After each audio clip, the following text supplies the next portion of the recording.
Здравствуйте, еще раз здравствуйте, уважаемые телезрители, любители спорта. Национальная вещательная компания «Саха» вновь выходит в прямой эфир с Центра спортивной подготовки «Триумф», где у нас с минуты на минуту начнется вечерняя программа второго соревновательного дня чемпионата России по боксу среди мужчин. Масштабный праздник бокса продолжается у нас в Якутске. Второй раз столица нашей республики принимает главный боксерский старт страны. И сегодня мы с большим удовольствием и волнением будем наблюдать за соревнованиями в весовых категориях до 60, 64 и 69 килограммов. С вами за происходящим на двух рингах нашего спорткомплекса будем наблюдать мы, я, Власий Сергеев, и тренер юношеской и юниорской сборной Республики Саха-Якутия по боксу Василий Лисица. Всем здравствуйте. Ну что ж, чего мы ожидаем, Василий, от вечерней программы? У нас, мы знаем то, что есть много, да, вот именитых бойцов, которые выйдут на наш ринг. Ну, практически в каждой весовой категории у нас здесь есть именитые боксеры. То есть собрались сильнейшие со всей России, чтобы отобраться в сборную и выступить на чемпионате Европы, который будет являться отбором на чемпионат мира. Сегодня мы увидим несколько таких хороших противостояний. Напомню, что лидеров каждого веса, это по 8 человек, их развели между собой в первых боях там, до стадии полуфинала. Поэтому таких вот боев, что лидер с лидером попадается у нас в первый же день, мы, конечно же, не увидим, да, но, тем не менее, будет очень много интересных, захватывающих боев, где, можно сказать, и будут молодые ребята, то есть, которые вот-вот только перешли из юниоров во взрослый бокс, будут встречаться, там, скажем, с более опытными боксерами, уже с лидерами признанных команд. Но начнем мы смотреть, да, с ринга Б, где прошлогодний чемпион России, который проходил в городе Грозном, Чеченской Республики, Батыргазиев Альберт, выйдет на ринг против Алаева Дауда из Республики Коми. На прошлогоднем чемпионате России Альберт Батыргазиев стал настоящей, так скажем, сенсацией и открытием, потому что он 2000 года рождения или 99 года рождения. То есть в прошлом году он участвовал на чемпионате, на первенстве Локомотива и не смог даже отобраться на первенство юниорское. Но в этот же год ему не получилось отобраться на чемпионат России среди взрослых. И в Чечне он занял первое место. То есть такую, сотворив небольшую сенсацию. Для кого-то может быть и большую. То есть это молодой парень, который только перейдя из юниорского бокса, добился такого высокого результата во взрослых. Да, Альберт Батыргазиев, спортсмен 98-го года рождения, 98-го, является мастером спорта международного класса. Да, действительно, чемпион России, добился он этого звания в Грозном. Также является финалистом первенства Европы среди молодежи до 19 до 23 лет. Которое в этом году прошло. Да. Один из таких, да, видных участников нашего чемпионата. Опять же, это тот спортсмен, который попал, которого развели. Это один из 8 сильнейших, но сейчас его рейтинг, он идет под первым номером. Конечно же, тренеры сборной команды, они от него многого ожидают. Ну а что касается его соперника, Алаев Дауд, представитель Республики Коми, мастер спорта 95-го года рождения, является чемпионом Коми, победителем всероссийских турниров, ну и призером международных стартов также он является. Мы видим, что Альберт активно работает по корпусу. Он боксер левша. И, конечно же, для него удары по печени — это, можно сказать, хлеб. То есть все боксеры левши, они акцентируют свое внимание на работе по корпусу. Ну и, как я уже говорил вчера, работа по корпусу в первом раунде, там, в начале каждого раунда, она приносит свои плоды ближе к концу раунда или там, к концу боя. Ну, так или иначе, но сказывается, да, Обязательно, да. на состоянии соперника, на работоспособности. Может, напомним, да, для наших телезрителей, у нас по регламенту 3 раунда по 3 минуты. У нас это у нас второй день чемпионата России, и у нас по-прежнему идет стадия предварительных поединков. Мы до 17 числа октября будем работать в таком же режиме, то есть утренняя программа с 12 до 3 дня и с 5 до 8, 8:30 это вечерняя программа, за которой, собственно, мы и наблюдаем. Да? 19 числа у нас будут полуфиналы и 20 главные поединки нашего турнира. Так что, дорогие телезрители, любители спорта, обращаем внимание на расписание. Работать мы будем каждый день, транслировать все поединки чемпионата, так что внимательно следите за нашими прямыми эфирами. Ну, подходит к концу, да, у нас первый раунд. Честно говоря, мне кажется, полностью инициативой завладел Альберт Батыргазиев, да, то есть он полностью контролирует ход боя, и хотя вот здесь он сейчас пропускает с правой руки, но пока, мне кажется, бой ведет он с хорошим преимуществом. Ринг Б. В красном углу продолжение боя готовится Альберт Батыргазиев. Мне бы интересно было сейчас послушать, что скажет ему тренер. Вот здесь я вижу, что тренер просит после удара сильнейшей рукой ловить его сразу же на переднюю, на оттяжке, да, то есть на встречный удар. Вот мы видим здесь несколько моментов хороших, где Батыргазиев с ударной руки доносит удары в голову очень четко. Тренируется под руководством тренеров Куштанкова, Стрелкова. Но впереди нас ждет второй раунд, и посмотрим, как дальше будет действовать Альберт Батыргазиев и что ему сможет противопоставить Дауд Алаев. Итак, второй раунд. Честно говоря, вот пока, да, мне не вижу, за счет чего он может переломить ход боя, да, Алаев Дауд, потому что ну, не по скорости, не так, скажем, не по жесткости он, ну, ничего не может противопоставить Альберту, да, то есть отдал инициативу. Вот, и вот правой, да, дотянулся Альберт.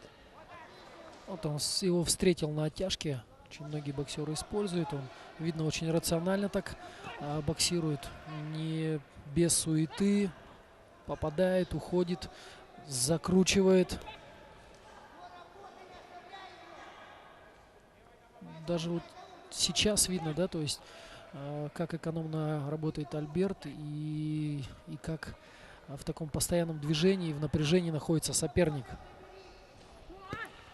То есть в любом случае то напряжение, которое создается, да, даже без ударов, когда ты стоишь рядом с соперником и находишься под постоянной угрозой удара, это забирает достаточно большое количество сил и такой отпечаток накладывает на сам бокс.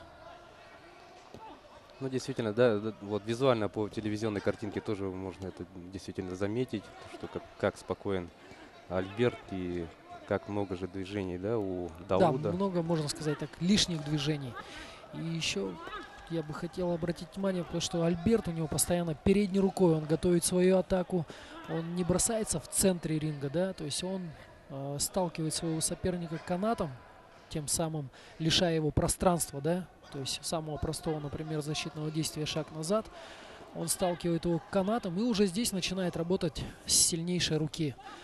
Его соперник, вот хороший удар, кстати, наносит справа. Его соперник, если так присмотреться, да, то есть он просто бросается на Альберта, чем Альберт и пользуется. Он его встречает. Вот Дауд сейчас опять, я вижу, он бросается сильным ударом с правой руки. Вообще есть такое мнение, что левша не видит удар справа, и поэтому, конечно же, когда ты выходишь против левши, атаки начинают и заканчивают с ударной руки, с правой руки. Вот здесь мы видим, Дауд как раз таки, наверное, и пытается это сделать, наносит сильно акцентированные удары справа. Вот бросается раз за разом. Да, действительно, да, вот сколько уже раз вот выбрасывает этот сильный удар правой рукой. Но пока никаких дивидендов это не приносит. Конец второго раунда. Я думаю, просто Альберт опытен, да, и, конечно же, каждый левша знает, а тем более чемпион России знает, что соперник будет использовать этот прием, то есть и атаковать с правой руки. И Альберт к этому готов. Боксер 95-го года рождения. Боксом занимается 9 лет. Вот мы слышим, да, ему подсказывают. Представляет бокс Бой ведешь, все нормально. на ринге провел 160 Не нужно лишней суеты, просто довести до логического завершения. победил. Он является чемпионом России по Не надо вестись, надо финалистом международного. Вот это отлично, что нам сейчас дают послушать. Конечно же, здесь я вам уже сказал, да, что Дауд уже несколько раз просто уходит и резко бросается вперед. Наверное, здесь ему секунданты говорят о том, чтобы он не бросался, а все-таки ждал, когда Альберт сам начнет атаку, где он сможет его поймать на встречный удар. Но вот этого психологического напряжения Дауд, наверное, не выдерживает, да, и поэтому бросается с правой руки. Ну, очень интересно сейчас будет, да, посмотреть, как же воспользуется, да, советом своего наставника Дауд Алаев. Посмотрим, будет ли он также бросаться или же все-таки попробует вот дождаться, да.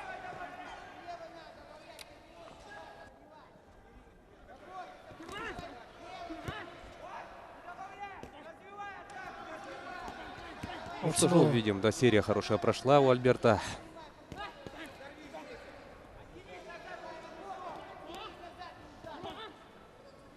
Ну, если же Дауду говорят, да, не прыгай на него, а Альберту говорят, зачем? Ну, столько, без суеты надо работать, Да, да? то есть довести бой до логического завершения. Я просто напомню, что чтобы стать чемпионом в каждой весовой категории, это нужно провести 5 поединков,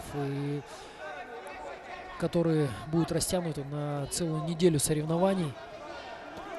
Поэтому я думаю, что секунданты Альберта просто ему говорят более рационально отбоксировать, то есть с расчетом того, что он проведет бой завтра, послезавтра, то есть в течение всей недели ему предстоит боксировать.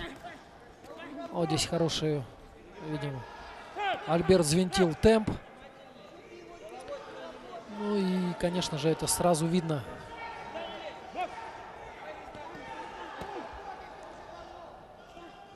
Вот раз за разом он пропускает с ударом руки в голову. Вот прямой тоже прошел теперь и по корпусу. Честно говоря, все, что не делает Альберт, это все достигает цели. Сложно сказать мне, да, просто я знаю, вот Альберт, он у нас входит в состав сборной команды, которая приехала сюда уже 4 числа и прошла акклиматизацию, адаптацию. Я, честно говоря, не видел Дауда здесь до самих соревнований. Я так думаю, что, скорее всего, они приехали непосредственно к началу самого чемпионата.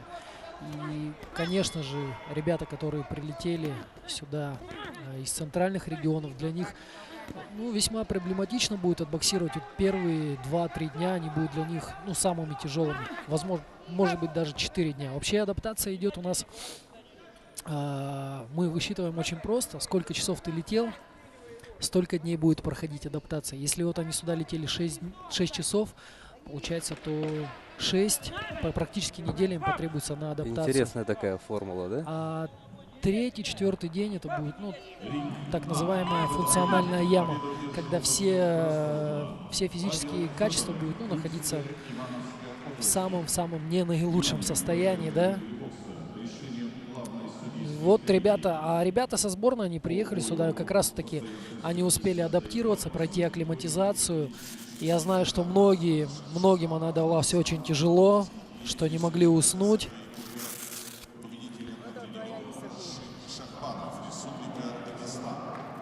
Сейчас мы здесь просто формально. Да, как формальность, да?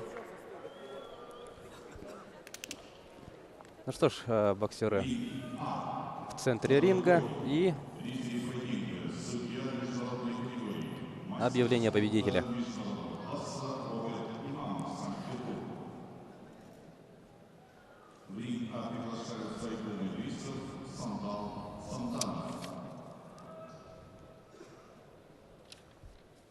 Ринг Б. В этом бою победу одержал боксер красного угла Альберт Батыргазиев. Ну, без сюрпризов, да? Да, Все всё было чётко, прекрасно ясно. Альберт Батыргазиев добивается более чем уверенной победы.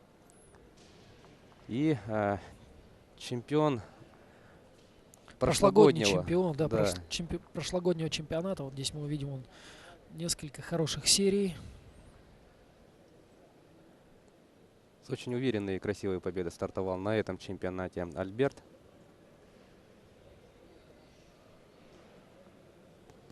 Много, да, попал? Много Да, очень попадал. много ударов. Он к концу раунда он взвинтил Ринг Б. темп.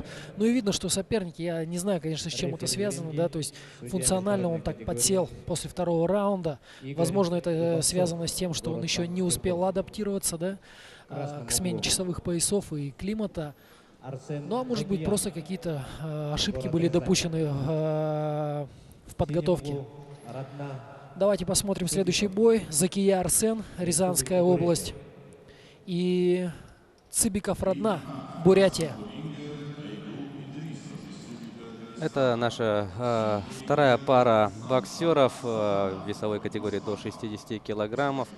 Ну что ж, ждем начала поединка.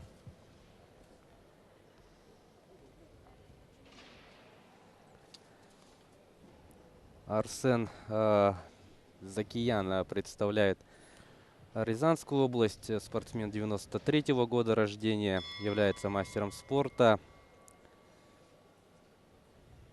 Лучший результат у него в текущем году — это победа На физкультурно-спортивном обществе, на чемпионате физкультурно-спортивного общества «Локомотив» он уже не один год выступает именно на этом ведомственном соревновании. Я не один бой его видел, и наши ребята с ним боксировали. Вот в сегодняшней программе Парников Михаил, который боксировал до 56, в позапрошлом году как раз-таки проиграл ему за выход в финал. И соперник его — это Цыбиков Родна из Бурятии. Вот, честно говоря, впервые вижу, да, его. спортсмен 99-го года рождения, также является мастером спорта. Является он финалистом чемпионата Республики Бурятия этого года. Также в этом году он дошел до финала чемпионата Вооруженных сил России. Вот такие вот достижения у Родны.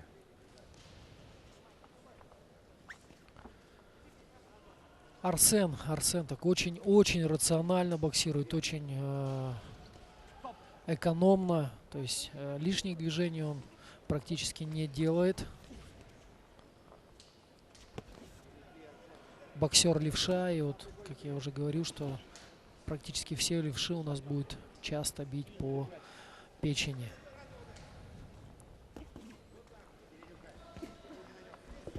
Да, мы видим, Родна так очень размашисто несколько ударов таких нанес, да, и провалился. А вот здесь он очень хорошо как раз таки с правой руки попадает.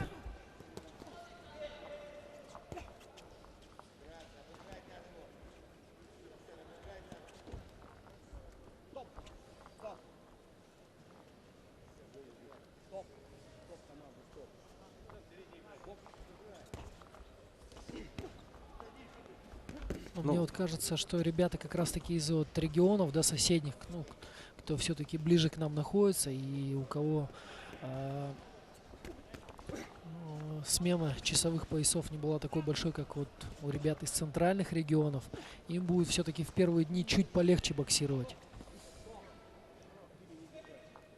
Ну, они, то есть, не столкнутся, да? Вот с такой сильной, да.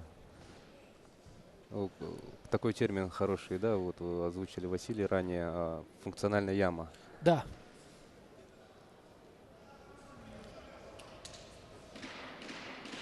Там, видимо, у нас возникли, да. Развязался шнурок.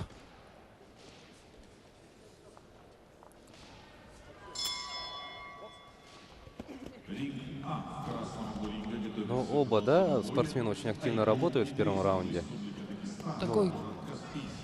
Такой идет у них открытый бой, да. То есть я, честно говоря, не вижу здесь какой-то там особой подготовки, там, передней рукой. Вот они.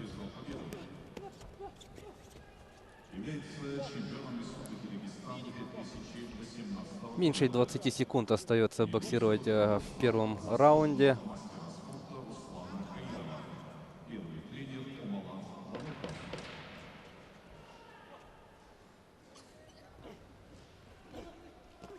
Бой довольно-таки ровненький, но вот уже раз за разом я смотрю, Родна все-таки доносит удар сильнейшей руки до цели, до головы Арсена. Вот сейчас будет мне интересно послушать, что ему скажет тренер.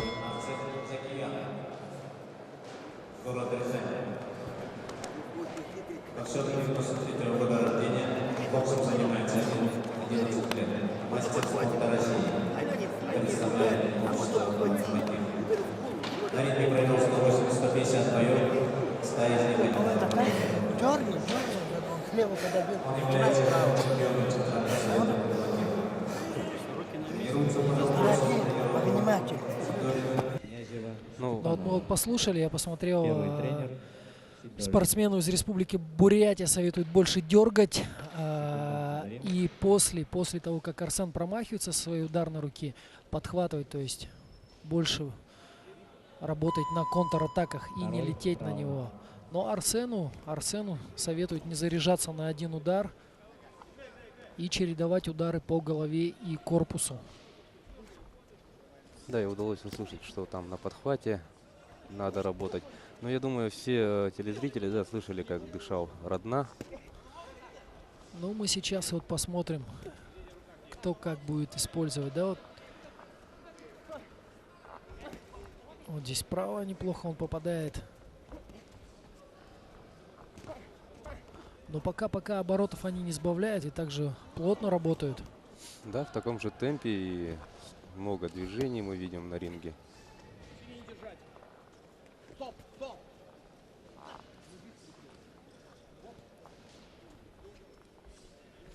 Я просто напомню и телезрителям еще, что главный критерий, по которым у нас оценивают бой судьи, это точные попадания, ну, удары, доходящие до целей, которые наносят урон сопернику. Да? То есть это не просто там касание, а именно удары, которые наносят урон сопернику.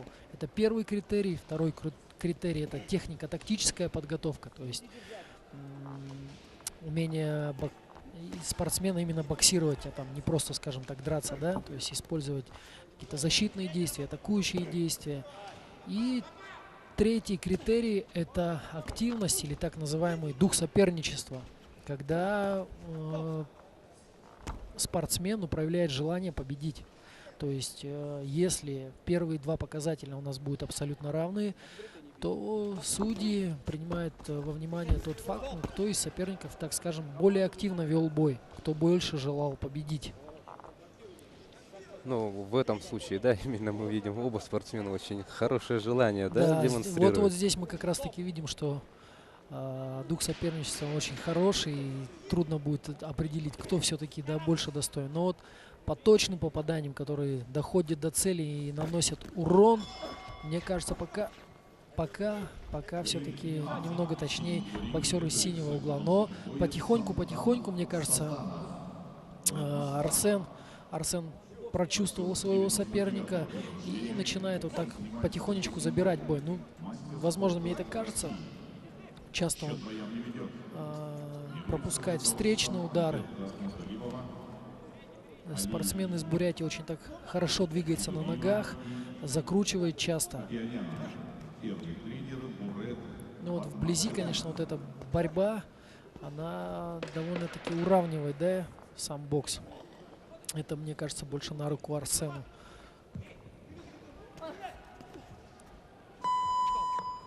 Заканчивается второй раунд, и ну пока все довольно ровно. Тяжело кому-то. Давайте послушаем. Что нам будут говорить секунданты. Ринг Б. синем углу продолжение боя готовится Один Радна удар, а он не попадает в него. Цыбриков. Ты ударил, отойди, повтори. Попал, развивай. Ты Боксер прыгнул за один удар. Быстрее, все. Не один удар. Мастер спорта России. Держи перед руки. Представляет Левый вам можно Россию. ответить, можно ответить. Или стереть руки. Он кидается, сам себе полезет. Ты не прыгай на него.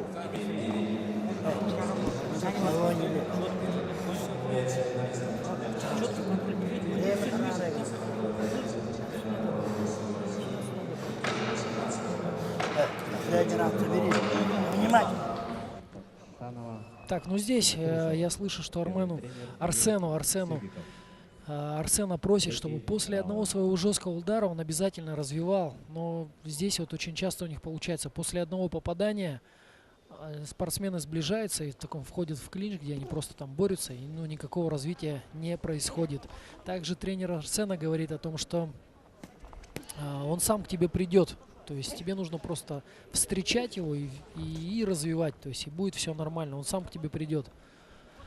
Ну, секунданты родные говорят, что нужно быть просто собранным и не пропустить какой-то случайный удар. Все неплохо. Они думают, что Родна довольно-таки хорошо ведет бой.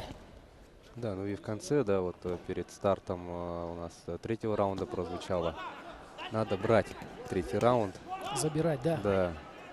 Посмотрим, получится ли у Родны выполнить эту установку.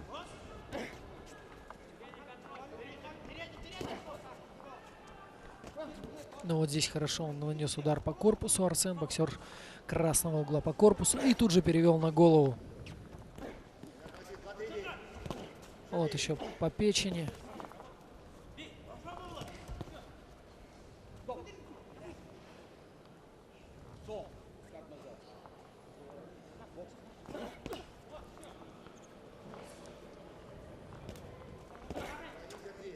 А вот здесь видно, да, он так ушел на сайдстеп хорошо.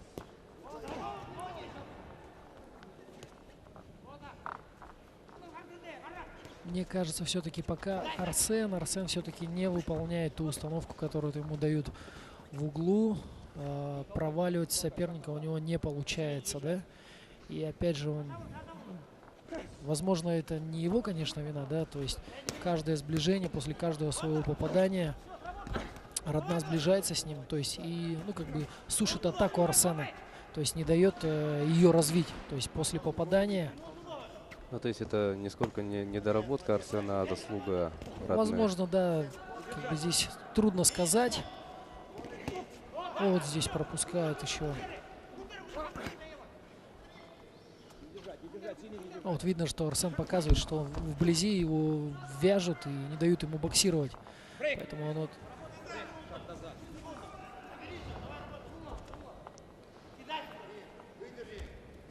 Меньше 30 секунд остается боксировать.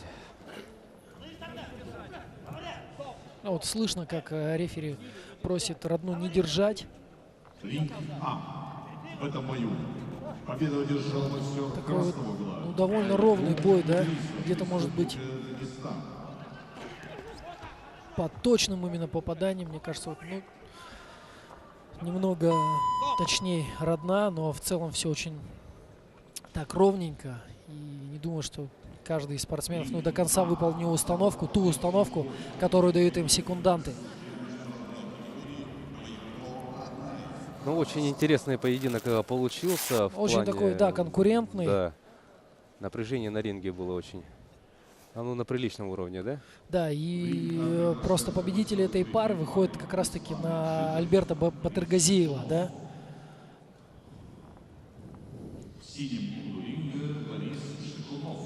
Ну вот сейчас мы узнаем,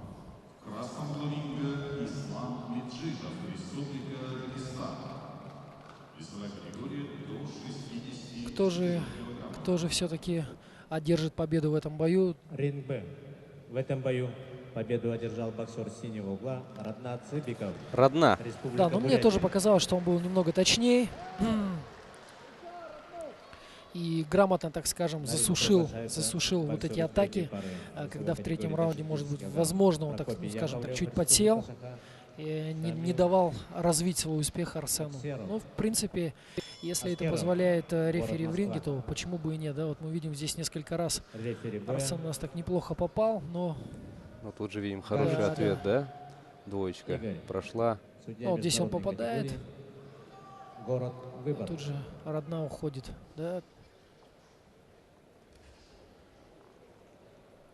Сейчас вот будет, как раз таки выходит Прокопий Яковлев, который представляет республику Саха-Якутия, и Аскеров Шамиль из города Москва.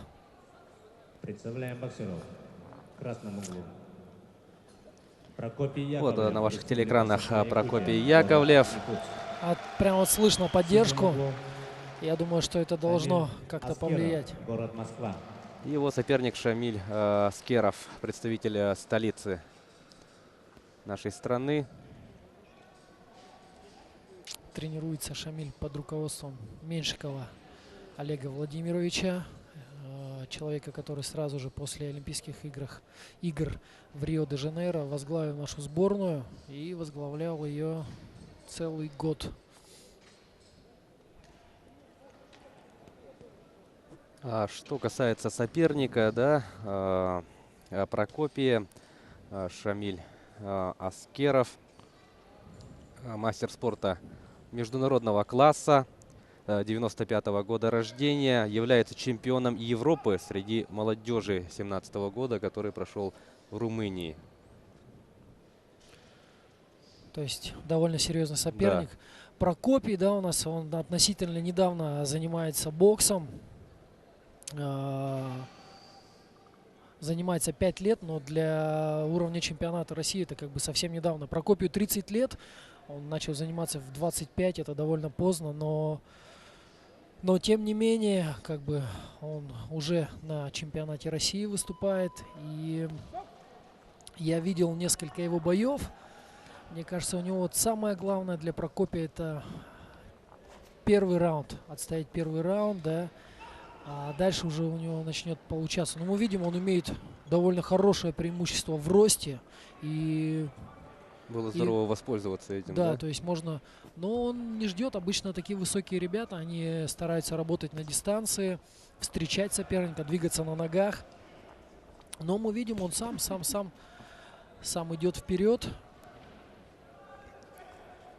А более низкий соперник у нас, так скажем, работает на ножках. Прокопий в этом году провел 8 поединков, в которых одержал 5 побед. Ну и очень надеемся, что запишет он в ближайшие минут 10 шестую победу в свой актив.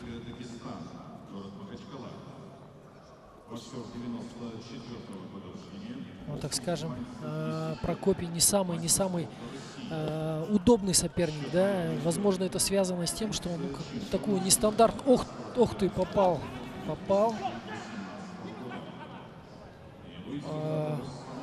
Прокопий, так скажем, это не классический боксер. Возможно, это связано с тем, что он довольно поздно начал заниматься боксом, да, и у него своеобразная такая техника, но как раз-таки эти минусы, да, технические, они зачастую являются очень неудобными для своих, ну, так скажем, для классических боксеров с классической школой.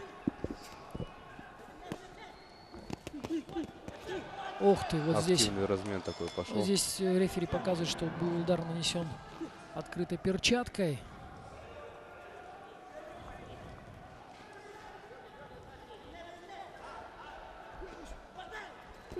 Вот хороший удар с правой руки. Я думаю, что Прокопию, опять же, в углу уже сказали, что с левшой обязательно нужно выбрасывать справа. И уже не один удар доходит до цели. Вот последняя атака тоже, да, завершилась попаданием.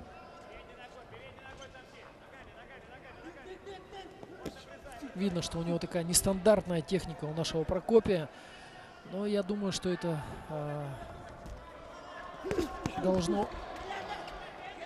должно ему помочь в этом бою. Вот правый несколько раз, да, за последнюю минуту попал Аскеров. последние 10 секунд.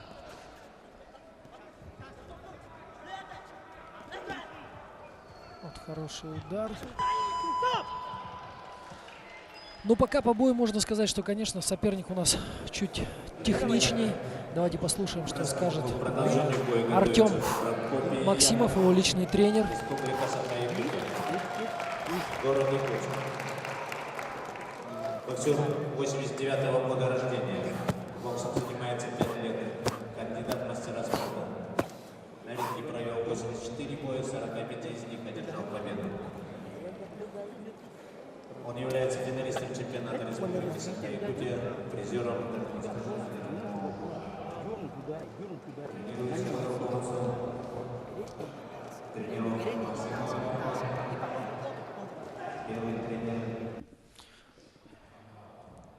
Так, ну что, Аскер у нас, Аскера просят дергать, бить и уходить.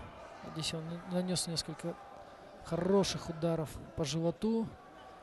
Но я думаю, что не так просто нашего Прокопия, так сказать, сломать, да, волю к победе его.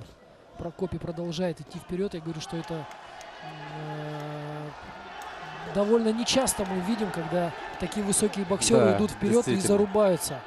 Потому что обычно более высокие парни стараются работать на дистанции. Но мы здесь видим, что как раз-таки Прокопий у нас является агрессором в этом бою. Да, ранее мы видели то, что высокие ребята действительно работают на дистанции и готовы встречать, да, соперника. Ну, смотрите, как настроен. Прокопий идет вперед. Очень нравится ведение боя собравшейся публике.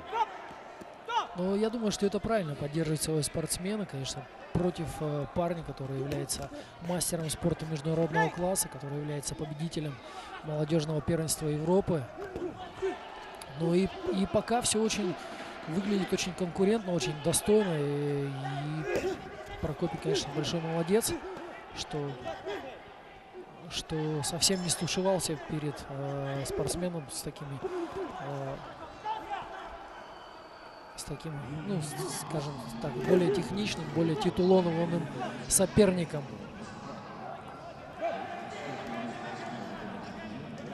Ну и абсолютно не смущаясь, да, Прокопий очень активно действует в атаке. Хорошая поддержка зала.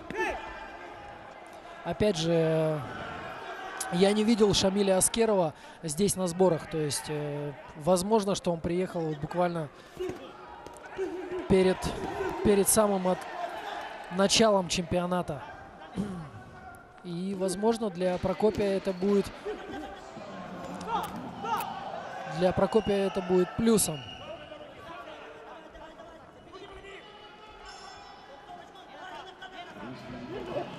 Вот удары по корпусу. Но я скажу, что ни один из ударов пока соперника Прокопия не произвел на него такого жесткого впечатления. Хотя вот он здесь пропускает и по животу, и в голову, да. Но, по-моему, все у Прокопия нормально.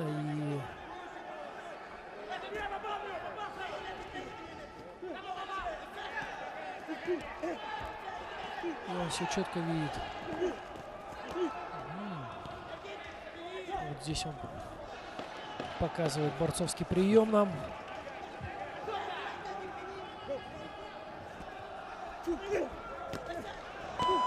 И правый боковой. Да, заканчивается второй раунд. Прокопий, конечно, у нас молодец. Дает хороший бой. Давайте послушаем, что нам еще посоветуют. боксер 95-го года рождения. Боксом занимается 13 лет. Мастер спорта международного класса.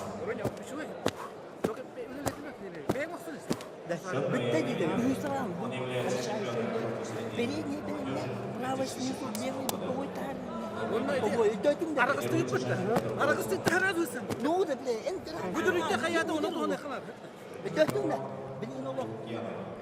Ну что же, секунданты просят от Прокопия также нагнетать, висеть на своем сопернике. После удара правой снизу добавлять левый боковой, постоянно висеть на сопернике, просит от него активности, просит, чтобы он выложился в третьем раунде и закатил на настоящую рубку для своего соперника. Да, вот также они говорят о том, что не давай ему работать, работай сам. И замечание еще было, то, что вот когда после клинча вот они расходятся, и надо сразу работать. Вот здесь Ну, как пошел, да, Прокопий? Третий раунд. Многое сейчас, конечно, будет решаться.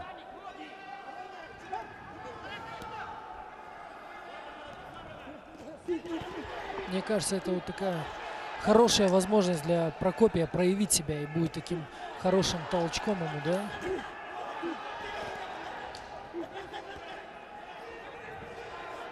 Но очень достойно он боксирует.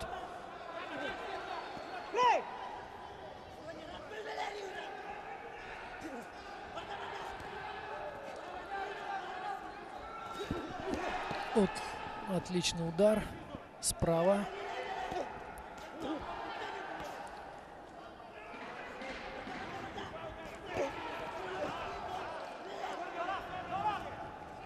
Немало точных попаданий от Шамиля Аскерова из Москвы, но ни один из ударов пока еще не имеет такого жесткого эффекта, да, который мог бы остановить Прокопия, да. Я вижу, что Прокопий идет вперед, наносит удары такой. Мексиканский стиль. Как я уже говорил, там где-то пренебрегая защитой, пропуская удары сквозь удары соперника, он идет вперед, продолжает наносить свои, зачастую натыкаясь на встречника. Но это его не останавливает. Публика хорошо поддерживает. Я думаю, для него это такая хорошая мотивация идти вперед.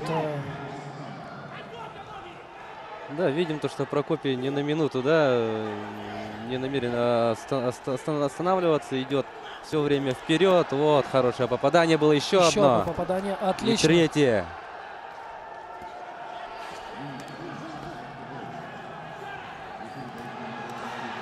Здорово, здорово, Прокопий, молодец. Зал болеет, зал на ушах. Я думаю, Прокопия это должно завести. Да, и концовочку надо. Надо работать, Прокопий. Видно, соперник уже устал. Мы видим, как дышит сам Прокопий. Но он будет идти вперед. 23 Отлично. секунды. Отличный бой. Зал на ушах. Все поддерживают Прокопия у нас.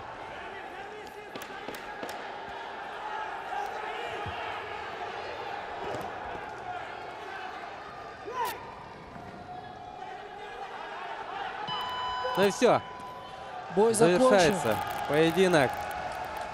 Зрители довольны. Да, благодарят трибуны Прокопия за этот поединок. Но остается дождаться решения. В любом случае, я думаю, что Прокопий отдал все силы и выложился максимально. То есть все, что он умел, все, на что он был способен, он сегодня показал. И я думаю, что это очень важно, когда соперник не жалеет себя, не жалеет своего здоровья, готов отдать все ради победы. Ну и ждем оглашения результата. Как оценили судьи этот поединок? В этом бою победу одержал боксер с синего угла Шамиль Аскеров. Шамиль Аскеров победил в этом поединке, представитель Москвы. Но, во всяком случае, да, Шамиль с Прокопием выдали отличный Это бой. очень отличный, красивый бой. Реально было приятно посмотреть. То есть наш, скажем, Прокопий, да, который не так давно занимается боксом, он навязал настоящую рубку, да. Много точных попаданий нанес. И честно говоря, я не увидел разницы в классе, да, я не увидел разницу в том, что он боксирует с мастером спорта международного класса. Ну или как минимум это был такой очень ровный конкурентный бой. Да, конечно, где-то соперник был чуть техничнее, чуть точнее, да, но по крайней мере то, что вот мы смотрим, да, нам показывают их замедленных, да, повторах. На Прокопия это никакого влияния не оказало, да, то есть Но Прокопий в этом поединке, да, продемонстрировал свой характер. характер, и очень он достойно отбоксировал.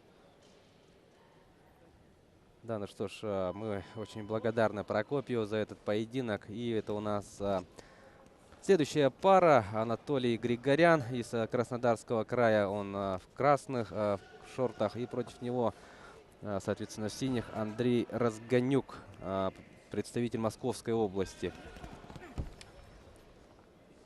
Это у нас также бойцы Весовой категории да. до 60 килограмм.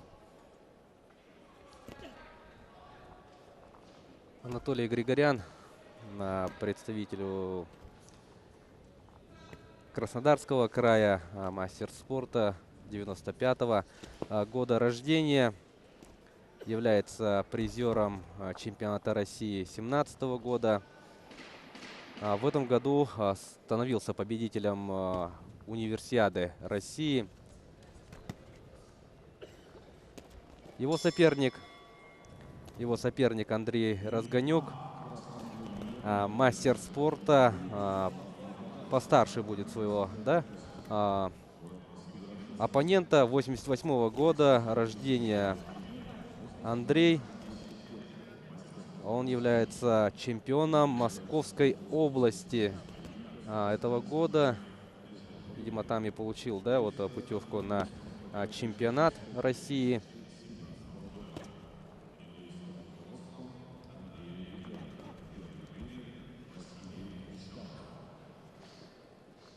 Мы видим то, что... Но здесь я вот,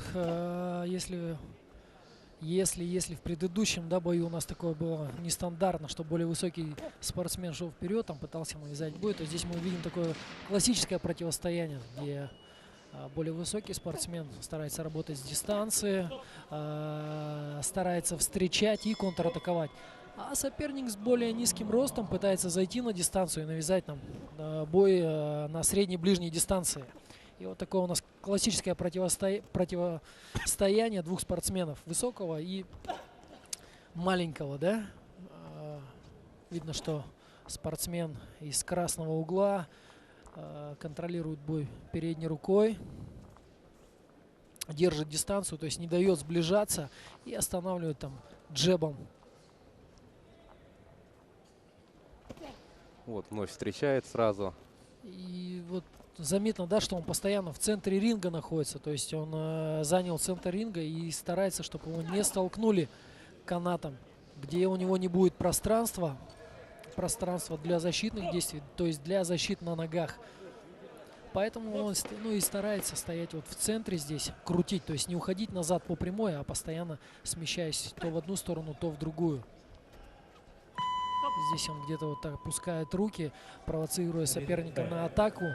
Возможно, на скачок, то есть чтобы соперник бросился, и он и смог его подловить.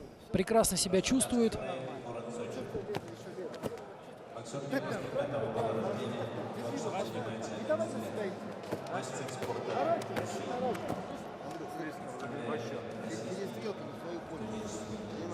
Твоя работа, да, дыши, давай дышать. У тебя здоровье хватит. Будешь изрезать углы, серийная атака, да-да-да, уклон, да-да-да, уклонный рот, да-да-да. Знаешь, постоянный пресс. А вот этот пыр. Так, ну здесь нам... Ничего не получится. Здесь все очень предсказуемо, как и было слышно. То есть спортсмены из красного угла просят сохранять спокойствие, продолжать работать в том же духе, встречать и крутить соперника. А соперника из синего угла просят обрезать углы, сталкивать соперника канатом и работать серийно, потому что одним ударом он не может его подловить. Подвижная цель, до которой очень трудно достать. Я бы еще, если бы я находился сейчас в углу, я бы посоветовал своему спортсмену чаще наносить удары по корпусу. То есть не бросаться сразу же на голову, а начинать все атаки через корпус. Да, вчера как раз, Василий, во время нашей трансляции первого, да, соревновательного дня вы озвучили Есть такая, да, у нас поговорка просто у боксеров, что путь к голове боксера лежит через его живот. Очень тяжело, особенно когда соперник высокий, достать его до головы просто небольшой отклон, и ты все мажешь. Но пока я вижу, что соперник, то есть спортсмен из синего угла, выполняет установку, не дает он выйти из угла, старается затолкать в канат и работает серийно.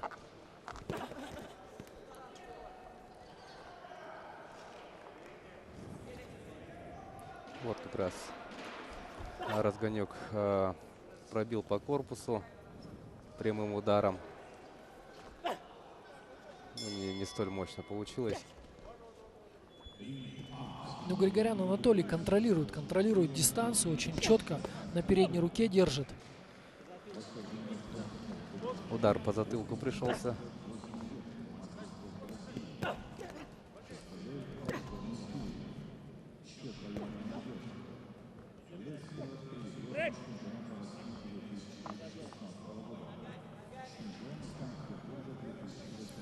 Контроль передней рукой у спортсмена из красного угла Григоряна Анатолия из Краснодарского края. Вообще хотел бы отметить, что в Краснодарском крае сейчас бокс на подъеме идет. На прошедшем чемпионате, не на чемпионате, на прошедшем первенстве России среди юношей 2003 и 2002 года рождения спортсмены из Краснодарского края завоевали целых 6 медалей. То есть 6 первых мест — это очень серьезный результат. Действительно, впечатляющий показатель. Да, это впечатляющий показатель. Большая работа ведется, то есть и привлекают и тренеров из других регионов. Вообще сейчас главой Центра спортивной подготовки у них назначен чемпион мира, заслуженный мастер спорта Сергей Водопьянов. И очень большое внимание в Краснодарском крае уделяется боксу. То есть и особенно развитию юношеского и юниорского бокса, потому что эти ребята, они, так скажем, есть резерв нашей сборной, взрослой сборной. И если не готовить вот так целенаправленно юношей боксеров, то, соответственно, и взрослого бокса не будет. И видно, что в Краснодарском крае этим занялись очень плотно. То есть очень многие соревнования проводятся на территории самого Краснодара и Краснодарского края. Хорошие базы у нас там построили в Сочи. То есть бокс там развивается. И чемпионат мира 2019 года как раз таки пройдет в Краснодарском крае, в городе Сочи. Под руководством Ну, такие тренеров большие, да, мировые вот старты не просто так доверяют Да, проведение. первый тренер Сергей Непомнящий. вот мы видим, он здесь хорошо перекрывается, да, и так, ну, скажем, всю ту работу, которую делает у нас Разгонюк Андрей из Москвы, он как бы так сушит его атаки, да, где-то клинчует очень грамотно, да, ну, не нарушая правил, то есть делать это не очень недолго и не так откровенно, да. Поэтому и не получает никаких предупреждений, так спокойно засушил атаку и снова работает на дистанции, контролируя передней рукой, стараясь находиться все время в центре ринга, оставляя себе пространство для защитных действий на ногах, там, шаг назад, сайдстеп. Вот мы видим, он раз за разом его повторяет. Где-то вблизи вот я опять же вижу, что он так подвязал грамотно.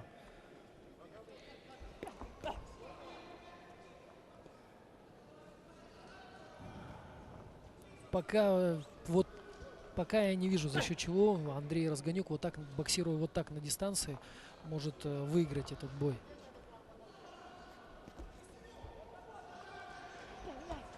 То есть вот он, ну пока не достает он, да, я еще не увидел ничего такого, чтобы он с дистанции хоть раз достал. Идет здесь, они сблизились, все. То есть конец атаки, да. нужно начинать все по новой, нужно опять начинать. Вот он старается, да, столкнуть канатом вот здесь, и нужно как раз таки работать, потому что делать это в центре ринга, можно так сказать, что бесполезно. Ну, Григорян не остается, да, возле канатов по возможности сразу. Да, он уходит, или опять же, как только они начинают сближаться, он вяжет соперника, да, то есть клинчует и не дает ему работать серийного, то, что просят от него как раз таки секунданты. Плюс я вижу, он чувствует себя довольно комфортно. так уверенно работает по корпусу. Здесь принимает на блок и уходит на сайдстеп. То есть такая довольно классическое противостояние с таким классическим исходом. Вообще, по, так скажем, военным законам всегда атаковать очень, ну, то есть тяжелей. То есть, если, например, это идет осада, да, крепость, или, то есть ваши силы должны превосходить силы соперника там в 10 раз минимум. Потому что всегда легче, когда соперник атакует, и тем более, если он, так скажем, не готовит атаку, да, то есть большая вероятность того, что его можно встретить, да, то есть работать от соперника, то есть встречая его, когда он летит на тебя. Любая атака, ему все равно приходится открываться. Этим многие и пользуются, ну, особенно высокие спортсмены. Вот мы видим очень хороший джеб. Ну и яркий пример, да, далеко ходить за ним не надо. Григорян как здорово проводит этот поединок. Спокойно.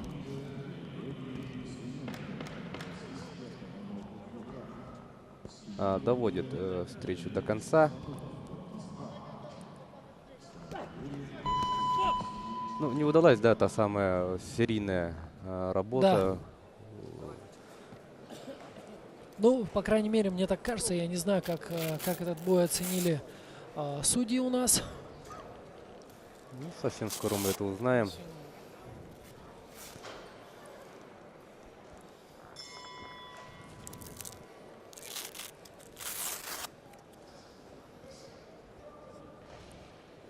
Ринг Б. Итак, В этом решение бою судей.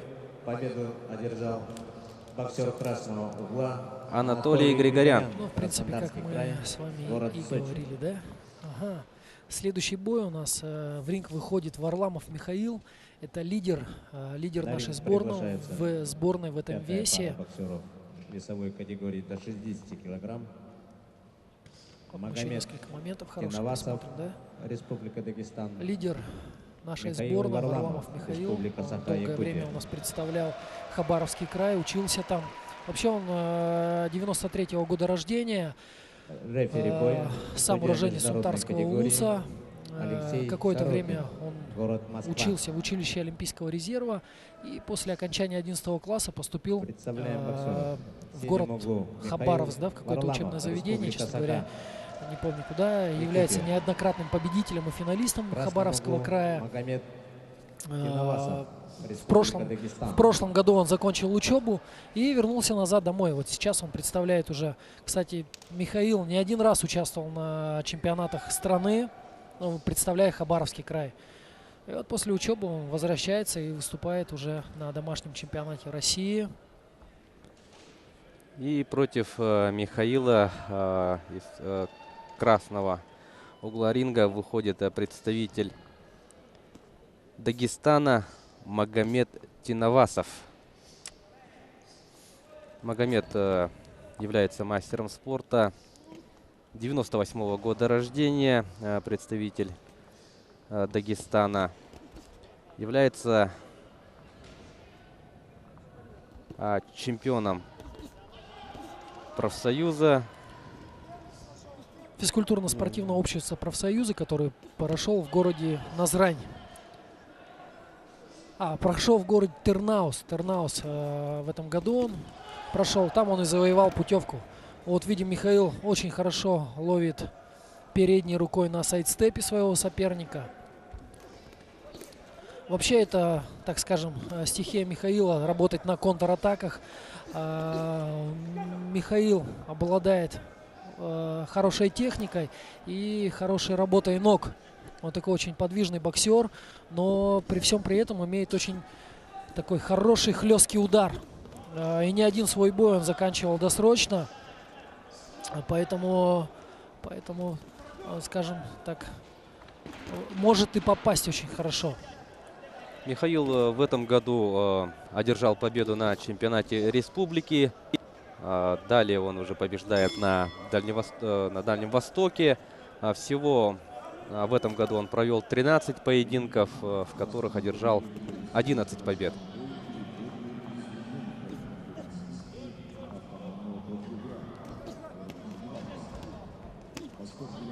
сериями работают Да. боксеры. Видно, что соперник не самый простой для Михаила, но пока все у Михаила, мне кажется, получается. Он так работает вторым номером на контратаках. Вот здесь вот хорошо получилось встретить и закрутить своего соперника, уйти с линии атаки. Я думаю, что сейчас в этом бою это очень важно, да, то есть не оставаться на линии атаки, не смещаться по прямой назад, а постоянно закручивая соперника.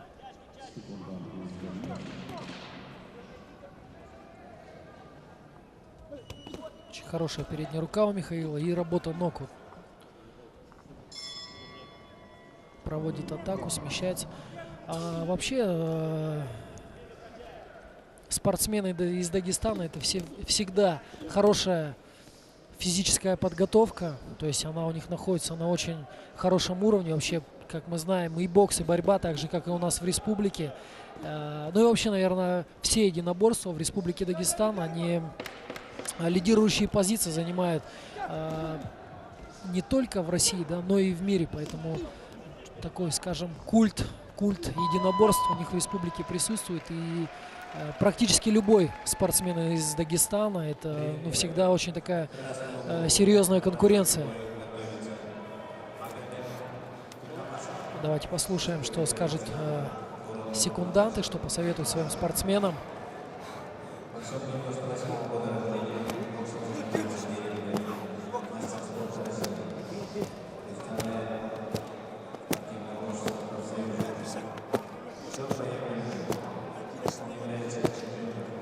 К сожалению, не слышу, что говорят. Это Ефимов Игорь, его личный тренер, и Артем Максимов.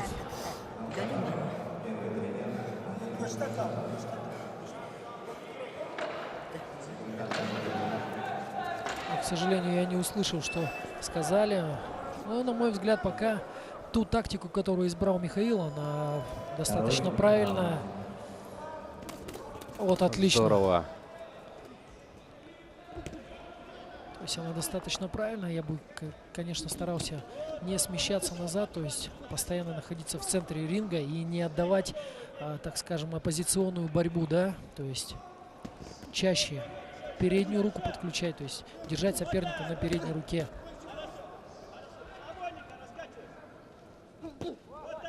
Вот отлично попадает с левой, с ударной руки, со своей сильнейшей.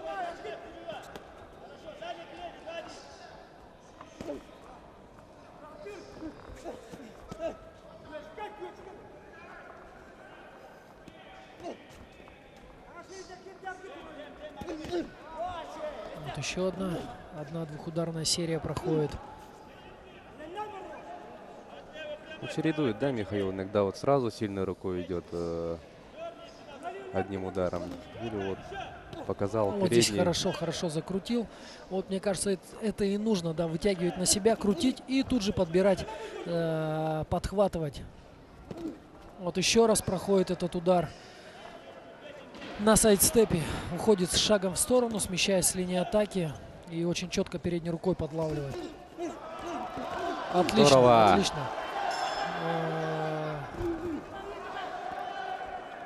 Очень хорошая скорость у Михаила. Вообще молодежная сборная Дагестана, она одна из первых прилетела в Якутск. Если я не ошибаюсь, это было 20. Еще раз удар на сайдстепе. Но мне кажется, второй раунд он очень хорошо начал. И вот крутит и крутит. И одним и тем же ударом он уже попадает в цель.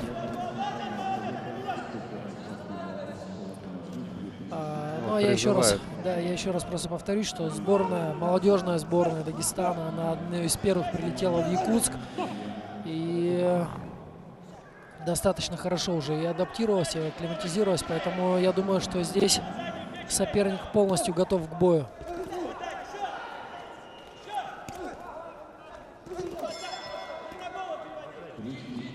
30 секунд.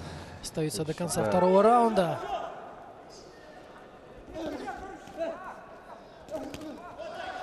Но второй раунд, мне кажется, тут явно забирает Михаил. Если первый раунд был таким более ровным, то во втором раунде уже видно его преимущество.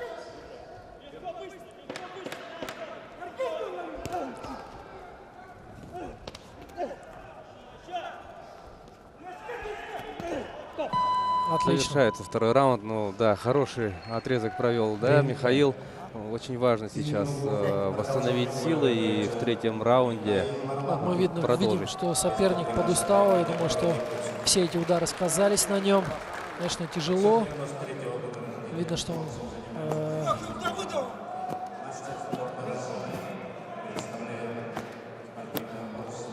я думаю, что ничего не нужно менять и просто так же продолжать боксировать.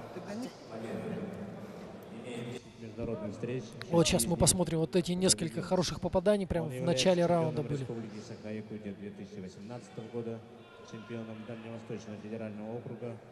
Нам бы сейчас показали вот на сайдстепах, где он его поподлавливал хорошенько. Вот еще отлично. Михаил Варламов под руководством тренеров, заслуженного тренера России Артура Пахомова, тренеров Еремеева, Ефимова.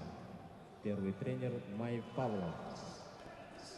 Ну и третий раунд очень важный для Михаила, я думаю. Ну и также это хорошая возможность еще для соперника переломить исход боя.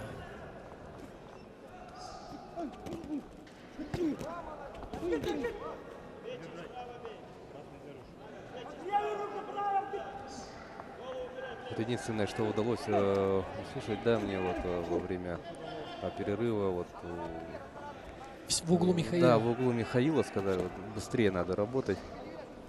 Ну, пока по скорости действительно Михаил чуть быстрее своего соперника. Это видно, где-то его удары доходят чуть раньше.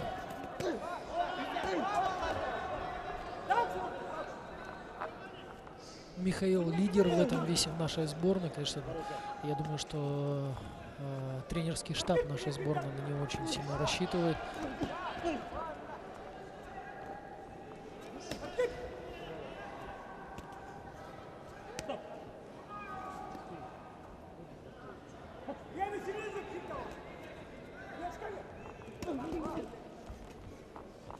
Такой очень плотный третий раунд. Вот отличная атака.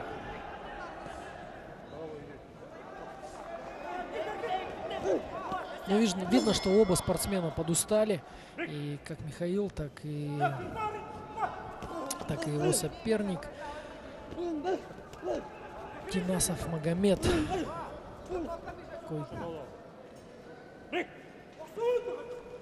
Такой очень тяжелый бой у них получился, да? Очень активные первые два раунда были. Вот сейчас видно, на фоне усталости они уже продолжают. Остается еще целая минута.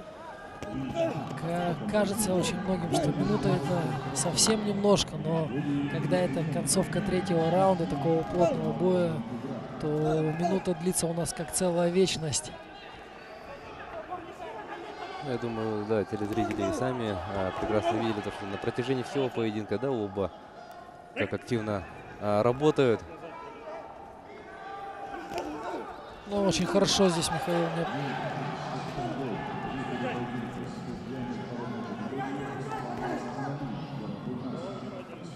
25 секунд.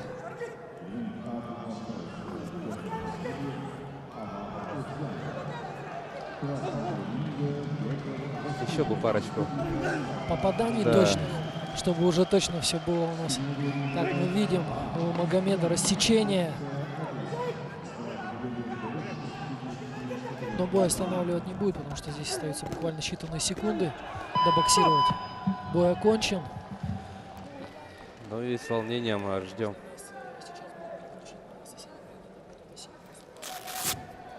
С волнением ждем оглашения решения судейского корпуса.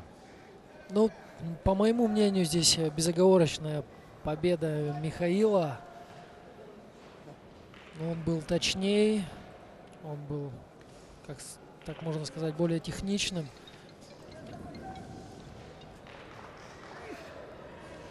Ринг Б.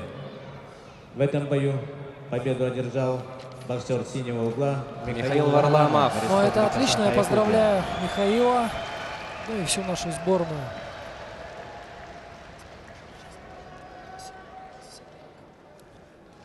Поздравляем еще раз Михаила Варламова.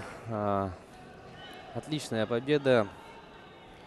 Ну а мы переключаемся на следующий ринг. Это весовая категория до 64 килограмм, где у нас боксирует Григорий Нет. Боксирует у нас Васильев Петр и Узлян Авак. Узлян Авак представляет у нас Московскую область. Московскую область. Васильев Петр представляет Республику Саха-Якутия. Васильев Петр у нас боксер 94-го года рождения. Он неоднократный чемпион республики, чемпион, победитель. Последние 4 года он тренировался в городе, выступает и представляет город Комсомольск-на-Амуре. Но, закончив учебу, он также вернулся в город Якутск, свой родной город Якутск, и уже выступает на домашнем чемпионате России.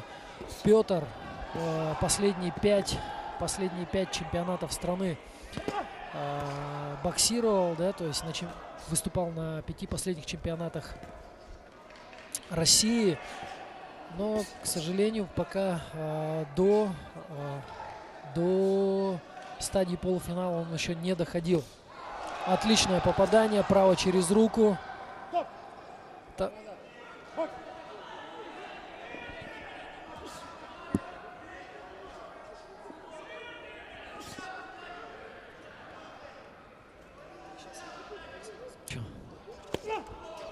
Но пока у нас вот Петр, я хотел сказать, что он последние 3 года выигрывает международный турнир памяти Короткова, который проходит в городе Хабаровск.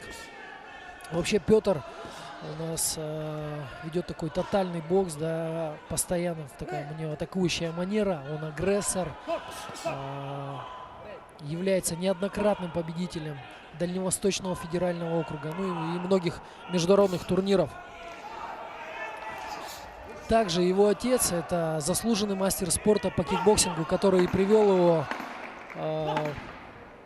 примерно в 2007 или 2008 году в детско-юношескую спортивную школу, когда он начал только-только заниматься боксом. Вот видим, Петр доволен, он как бы боксирует в своей манере постоянно. Петр Васильев, Мы послушаем, да, о чем будут говорить в углах. Боксер 94 года рождения, боксом занимается 11 лет. Мастер спорта России. На ринге провел 180 поединков, в 167 боях одержал победу. Является двукратным чемпионом Дальневосточного федерального. Ну вот я вижу, что секундируют как раз-таки Петю представители города Комсомольск-на-Амуре, Тренируется под руководством заслуженного тренера России, которые, ну, так его можно сказать, и заряжают, да, на этот бой, какие-то дают установки. Вообще Петя всегда в таком стиле работает, да, то есть он постоянно атакует, он постоянно заряжен, постоянно на взводе. Ну вот сейчас мы увидели, по-моему, первый раунд довольно-таки плотный был. Соперник у него довольно опытный. Да, Также Авак является мастером спорта международного класса, 92-го года рождения, чемпион. На международном турнире побеждал в этом году. Также он чемпион Московской области. Чемпион Московской области. Здесь, кстати, в весовой категории до 60 килограмм боксирует его брат Тигран Узлян, который несколько лет назад был чемпионом России. Тоже вот они, 2 брата выступают здесь. Давайте мы вернемся к бою, да. И вот отличные такие удары у Пети проходят, очень тяжелые. Авак, я знаю, он приехал как раз-таки перед самым началом чемпионата. То есть какие-то сборы здесь он не проходил. Но я надеюсь, что для Пети это будет как раз-таки такой небольшой плюс. В красном углу продолжение боя готовится Владимир. Да, уже ранее упоминали, да, как тяжело биться, проходя адаптацию. Отличные удары. Вот только вот Пете открылось небольшое рассечение с правой стороны на ухе, по-моему, да? победу. Провел 40 международных встреч, 30 из них Очень такой идет плотный бой на средней дистанции. Соперники не вяжутся между собой. Вот Петр доносит удар. Левый боковой, левый хук. Конечно, зрителям такие бои очень нравятся, когда идет размен ударами, когда идет такая рубка. Конечно же, я слышал, что в углу Петю просили, чтобы он вызывал на себя соперника, встречал и двигался. Но я думаю, здесь Петя у нас на эмоциях боксирует, да. Желание победить у него очень большое, поэтому он идет и хочет показать это всем, начиная от судей и заканчивая зрителями, что он вышел сюда побеждать, что он вышел сюда за победой. Конечно, хотелось бы, чтобы он чуть-чуть рациональнее, да, так отбоксировал, потому что соперник у него совсем непростой. Он уже... Ну, действительно, да, Василий, вот во время передышки просили у него вызывай на себя. И мы видим то, что по случаю каждой заминки вот Петр смотрит в сторону своих секундантов и, по всей видимости, повторно, да, у него просит. Скорее всего, да, но сейчас вот мы вернемся. Авак очень много бьет по печени. Бьет по печени. И, возможно, это какие-то дивиденды и принесет в третьем раунде. В целом это тяжелый бой, мне кажется, для обоих спортсменов. Сейчас послушаем, что ему скажет. 92-го рождения. Боксом занимается Снова у нас на экранах Петр. Мастер спорта международного класса. На ринге провел 376 поединков, в 305 боях одержал победу. Является чемпионом международного турнира класса А памяти Умаханова. Чемпион Московской области. Ну вот снова Тренируется под руководством Васильева Колесникова. Петю просят не вязаться и боксировать на дистанции. Тренер Артур Узлян. Секундант из ринга. Хороший правый боковой прошел. Ну что ж, да, третий раунд. посмотрим. Я думаю, во многом он будет решающим. Потому что первые два раунда прошли в такой очень плотной манере. Ну вот я смотрю, Петя включает переднюю руку, то есть и начинает боксировать на дистанции. Посмотрим, сумеет ли он выдержать установку на этот раунд. Пока все довольно неплохо. Передняя рука.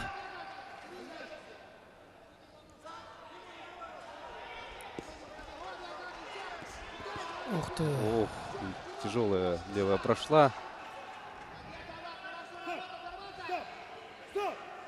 Снова вяжет.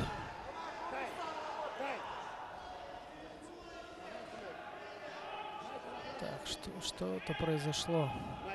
Просят заправить пояс, чтобы было четко видно разделительную линию на поясе, да, чтобы соперники не наносили ударов ниже пояса. Так они довольно размашисто бьют по животу. Ринг. Синий будет продолжать бой, находится Макаревич. Алтайский край. Город Барнаул. Боксер 98-го года рождения. Боксом занимается 9 лет. Мастер спорта России. Ну вот сейчас Петр, по-моему, таки выполняет установку на бой, которую ему дали в углу работать на дистанции. Он является чемпионом Не срываться. 2018 года. Финалистом турнира класса А в городе Омске на призы Островского. Чемпион. В целом непростой, конечно, бой, но мне кажется, зрителям как раз такие бои и очень нравятся. Много работают по корпусу, много принимают на себя.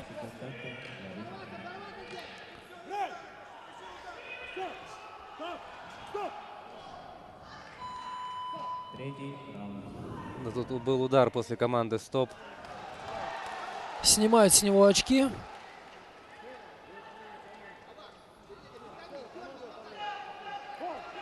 Ну, Узлян сразу извинился перед Петром. Ну, 50 секунд до конца Ну, поединка. 50 секунд это еще довольно продолжительное время. Я думаю, что Пете также нужно быть еще внимательным и собранным, как бы еще ничего не решено. Бой довольно плотный, соперник опытный соперник.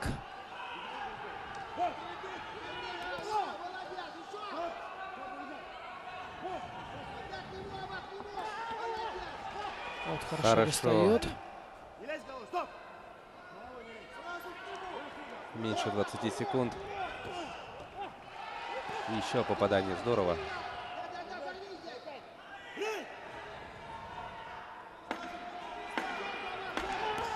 Вот, отлично. Мы слышим, как кричит Петя, Да. сам себя заводит. Ну и все, завершился поединок.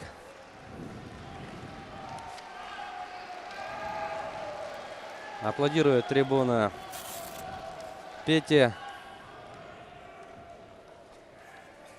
Ну что ж, и сейчас услышим решение судей. Конечно, мне кажется, вот снятие этих очков может сыграть, быть таким хорошим плюсом, да, у нас. Ну, сейчас посмотрим, Ринг ждем. А в этом бою.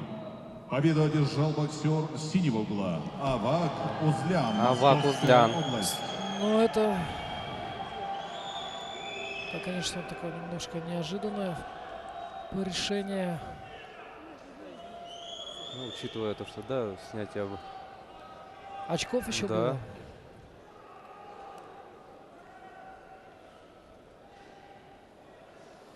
Но опять же Петр отдал все Ринг силы, А. приложил Седьмой бой. максимум усилий, Рефери поединка. Судья отдал международной категории. всего себя в этом бою. Чемпион СНГ, финалист Да, чемпионата выложился Петр. СССР.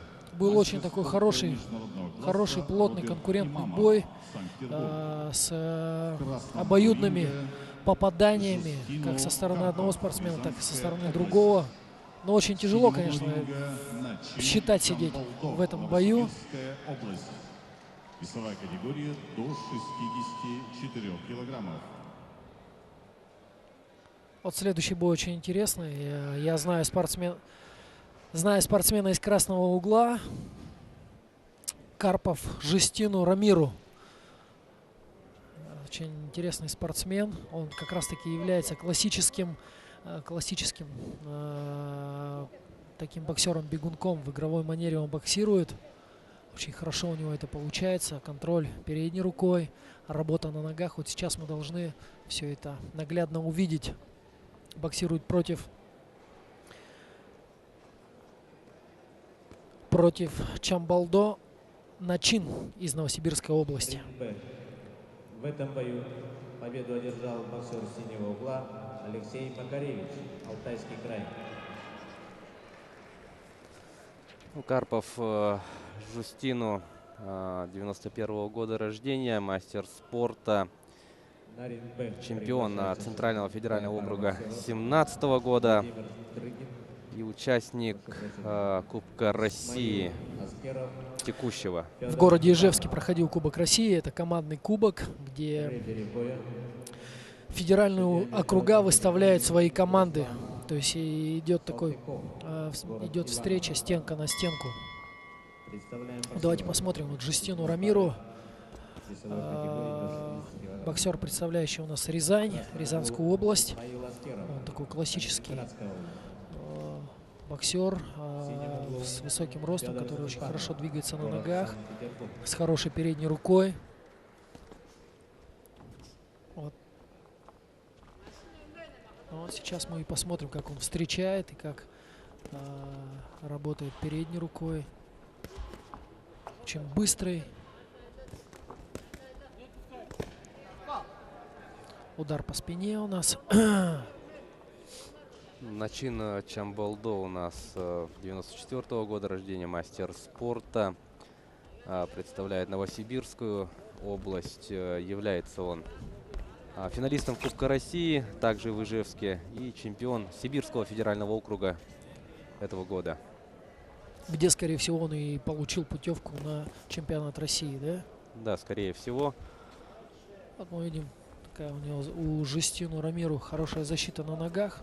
Встречный удар он неплохо встречает. Я видел этого боксера на чемпионате РФСО «Локомотив», где с ним встречался наш боксер, который в данный момент проходит службу в рядах вооруженных сил. Это Пахомов Егор. И тогда Пахомов Егор одержал победу, но, к сожалению, судьи посчитали по-другому, и победа досталась Жестину Рамиру. Но и в финале он тогда, кстати, выиграл. В принципе, неплохой бокс он показывает. Мне самому нравятся такие ребята, которые боксируют на ногах, двигаются, очень хорошо защищается. Кажется, что он работает в такой открытой стойке и постоянно с опущенными руками, но попасть и донести удар до цели до такого соперника очень непросто.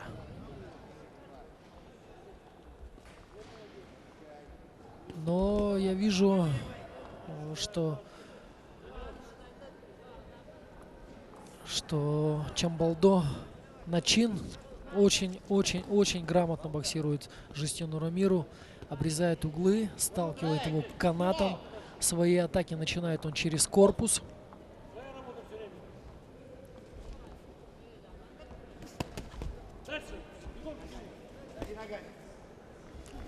Вот еще один удар по корпусу.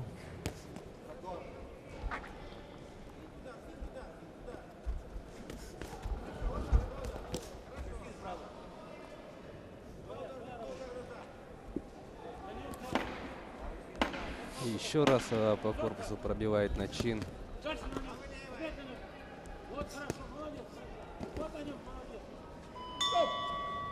Ну и очень подвижен, да? Да, такой очень очень подвижный, очень сложная мишень для соперника, но раунд, в принципе, получился очень ровным, и здесь уже многое будет зависеть от судей. Вот я слышу, Начину просто просят не бросаться на него, а Жестину чемпионом Центрального федерального округа 2017 года. несколько таких хороших Тренируется под было руководством Князева, ударов передней рукой. Сидорина и Степанова. Первый тренер Сидорин.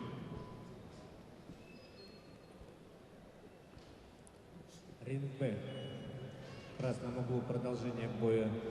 Готовится Пока какого-то такого тотального преимущества ни у одного из спортсменов город Калининград. нет. Красная Есть область. интрига в этом бою. Боксер 95-го рождения. Боксом занимается Второй в раунд. мастер спорта Я России. думаю, что, конечно, тактический рисунок боя у нас совсем не Он изменится, является и финалистом они продолжат чемпионата делать то, что России делали и в первом раунде. среди молодежи 19-22 лет. Победитель Спартакиады. Такой хороший обмен. Удар Начина по животу против удара Рамиру Под по руководством голове. тренера Ильцова. Так, по-моему, он нанес удар ниже пояса.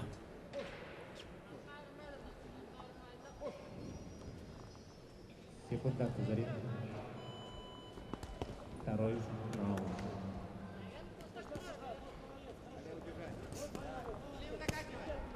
Вот передняя рука работает у Жестину.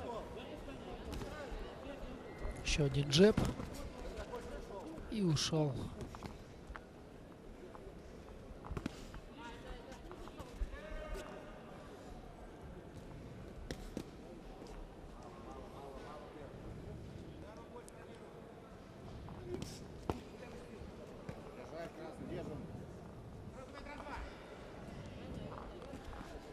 Я слышу, Жестину говорят, что он бьет очень мало, и что постоянно он добавлял после того, как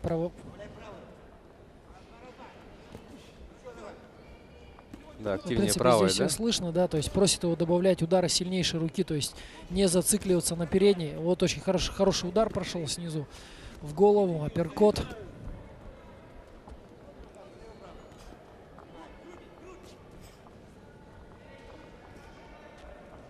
Но такой очень чувствительный боксер.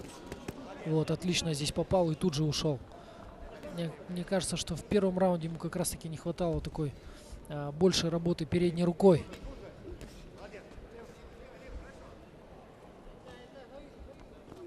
Вот еще О, один здорово удар справа, дотянулся. очень четко. И еще один удар справа, и ушел. В принципе, все, что и нужно ему делать, это встречать и крутить. То есть уходить с линии атаки. Тогда начин будет чаще промахиваться. Ну и, соответственно, какая-то неуверенность, да, будет в его действиях прослеживаться. Тем самым, я думаю, что Жестину, наоборот, так скажем, будет, ну, чисто в психологическом плане более уверен. То есть он не боится пропустить удар, у него руки расслабленные, опущенные, да, ну и в тот же момент, в любой момент он готов встретить своего соперника. Вот видим, где-то взрывается, снова передняя рука. И сразу уходит, да? В случае надобности. Завершается второй раунд. Небольшое преимущество я увидел в этом раунде Жестину. Давайте послушаем его результаты, статистику. Боксер 94-го года рождения, боксом занимается 12 лет. Мастер спорта России. Представляет вооруженные силы.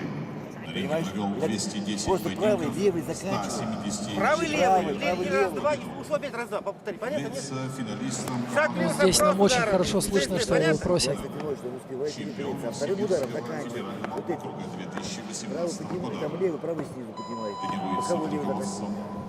заслуженного Ну, как бы это мастера классическая такая школа, да, то есть когда после каждой атаки тренер просит, чтобы боксер начинал и заканчивал все с передней руки. То есть передней рукой не столько ты наносишь урон своему сопернику, сколько ты оставляешь его на дистанции, то есть вне досягаемости ударов соперника. То есть передняя рука — это контроль, это как щупальца, которые ты находишь дистанцию и держишь. То есть и если ты держишь соперника на своей дистанции, то сам ты будешь находиться в такой относительной безопасности, и это дистанция, с которой ты будешь наносить самые сильные свои удары. Поэтому и просят начинать все с передней и заканчивать все через переднюю руку. Передней рукой я вижу, что Джестино, он многие атаки сбивает, которые готовит начин. То есть такой своеобразный раздражитель. Третий раунд.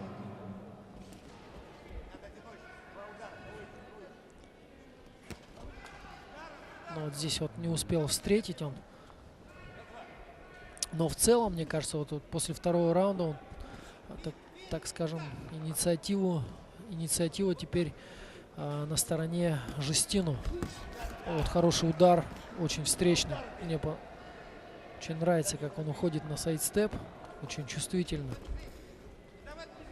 Он прочувствовал уже, чувствую себя довольно комфортно теперь в этом бою, да, то есть вот передняя рука. Увидели, да, что он просто держит на дистанции соперника, не дает подойти. И вот здесь сам же тут же встречает, да, закручивая, перекрываясь и снова на передней руке. Здорово. То есть начиная со второго раунда Жестину очень вот защищается у нас прям как Флойд Мейвезер. Это такая распространенная защита у нас уже стала передним плечом. Вот здесь очень снизу прям классно у него прошло. Ну, классический такой боксер в игровой манере.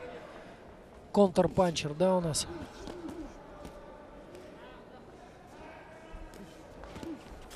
Передняя рука снова. Конечно, передняя рука очень многое решает. Ну, насколько это эффективно, мы можем видеть, да, по выступлению Жестина. Особенно в третьем раунде. Держит соперника на удобной дистанции, ей же атакует. Меньше Вот 30 снизу. секунд. Хороший апперкот только что мы видели в исполнении Жестину. Но, на мой взгляд, второй, третий раунд он выигрывает, да, если, скажем, не явно выигрывает, то его преимущество уже заметно.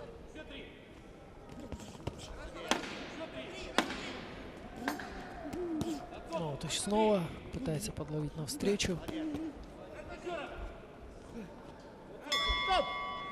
Ну все, Бой конец боя. закончен.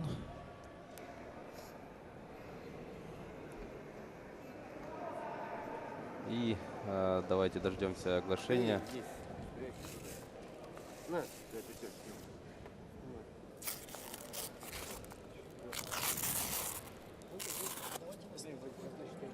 Следующий бой будет Мамедов Габилов, это неоднократный чемпион России. Кажется, интересно посмотреть. Ринг А. В этом поединке победу одержал боксер красного угла. Да, Жустино Рамилу Карпов, Жустину Рязанская Карпов. область, Рязанская принимает поздравления. Очень интересный бокс нам продемонстрировал.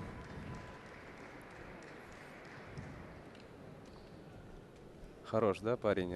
Ринг Движение. А. 8-й бой. Да, очень хорошо Рефери использует свои поединка, ноги. Судья международной категории И, Роман Коркмазов, город Пятигорск, Ставропольский край. Импровизирует, и такие защитные действия у него хорошие, нестандартные, то есть не классические, такие больше из профессионального бокса, где-то закрывается плечом, где-то В ринг А Где-то просто приглашаются уходит с опущенными Давид руками, так Нерсисян, оттягивая корпус. Константин Богомазов. В красном углу ринга Давид Нерсисян, Кстово. В синем углу ринга Константин Богомазов, Пермский край. Ринг Б. В этом бою победу одержал боксер синего угла Федор Степанов. Но вот следующий бой, давайте посмотрим, это весовая категория до 64 килограмм. Константин На ринг Б приглашается Богомазов, представляющий Пермский край, и Нарсисян Давид. Гусейн Алиев, Махачкала. Так вот, Нарсисян Давид, да. Должен быть у нас очень хороший бой.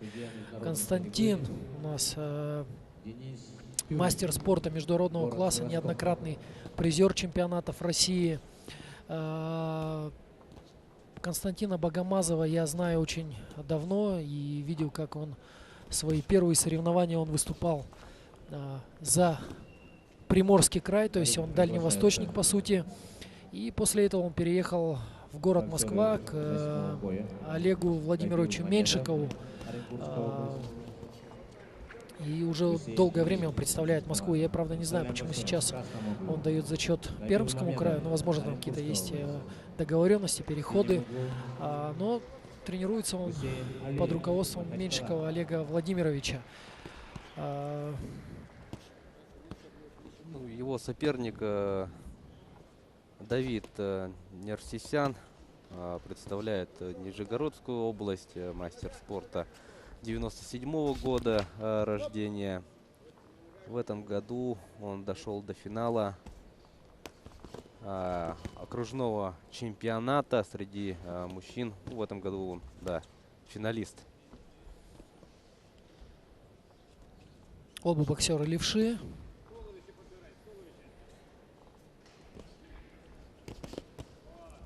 Ну вот здесь я бы хотел обратить внимание на то, как боксирует Константин Богомазов. Он такой универсальный боксер. Где-то может он и подзарубиться, да, то есть пойти вперед, подраться. Но где нужно, он очень грамотно работает на ногах. То есть может отбоксировать на дистанции, попроваливать соперника, поработать на контратаках. Очень такой рационально использует. Если не ошибаюсь, он боксировал на всемирных европейских играх, которые проходили в Азербайджане. Честно говоря, не помню, какого результата он там добился, но он представлял там Россию. Видел его на нескольких международных турнирах. Один из них это турнир Шапокова, который ежегодно проходит у нас в Кыргызстане, в столице, в городе Бишкек. И при очень сильной конкуренции, да, то есть участвовали многие спортсмены. Я видел на этом турнире его в 2016 году. Там он нескольких соперников, с которых были уже лицензии на Олимпийские игры, он одержал над ними такие довольно уверенные, хорошие победы. Ну, посмотрим. Близится к концу первый раунд.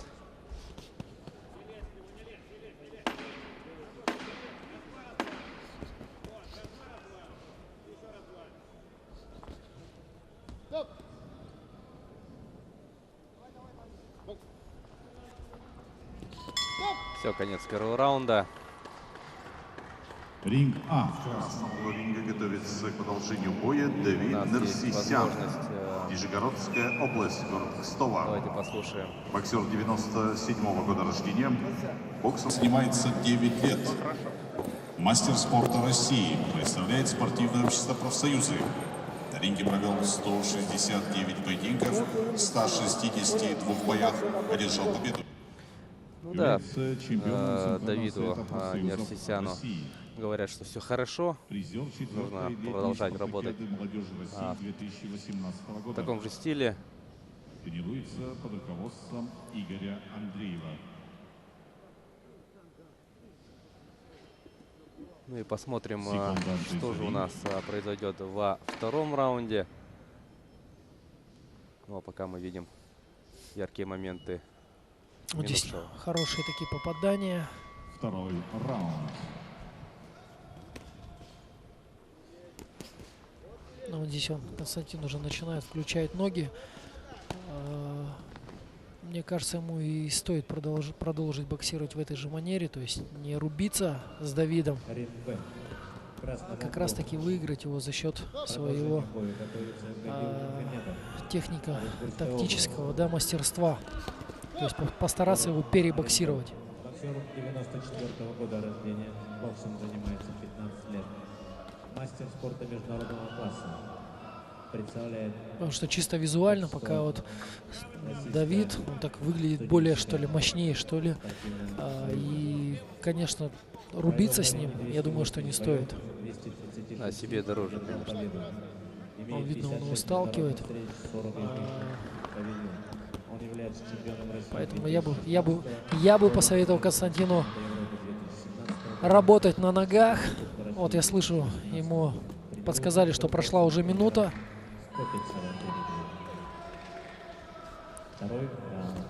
Отлично попадает он с ударной руки.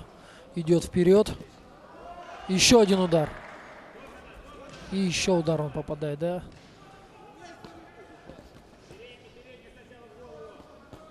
Ну, как я уже говорил, спортсмен из синего угла довольно такой универсальный боксер. Может и подраться, может и отбоксировать. Ну, думаю, сейчас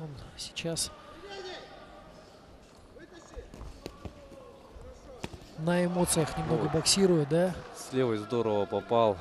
Константин. Да.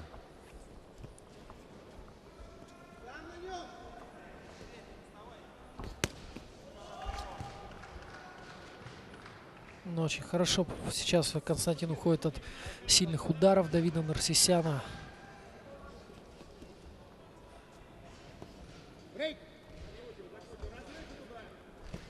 Вот такие хлесткие удары в исполнении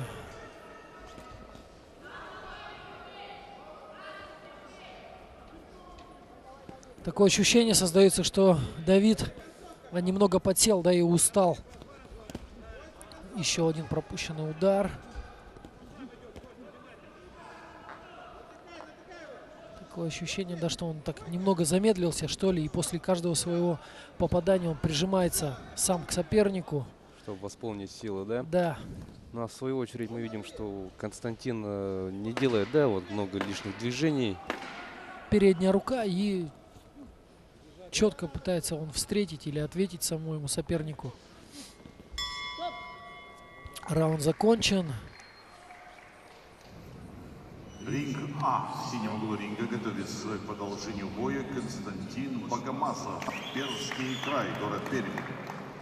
Боксер 91-го года рождения. Боксом занимается 10 лет. Мастер спорта международного класса. Представляет вооруженные силы. Вот я слышу. На ринге провел 300 Включи ноги, и все будет хорошо. 50 боях одержал победу. Является финалистом чемпионата России 2016 года. Чемпион вооруженных сил России в Рязани. Тренируется под руководством Михаила Кондрякова. Первый тренер Игорь. Покрути его по сторонам, да, прозвучало в углу Давида. Ну и очень интересно будет посмотреть, как сейчас Константин включит ноги. Третий раунд.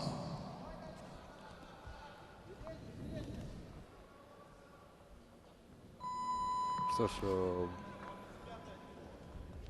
будет, да, уходить от В синем углу продолжение боя. линии находится атаки, Гусейнов много перемещаться. Гусейн Алиев.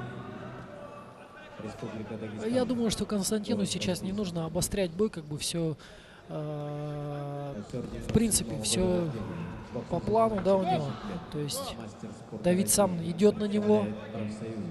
Его задача держать дистанцию, встречать, ну и как бы быть собранным, не пропустить вот этот какой-нибудь такой, знаете, лаки панч. То есть, в принципе, пока все в его пользу складывается.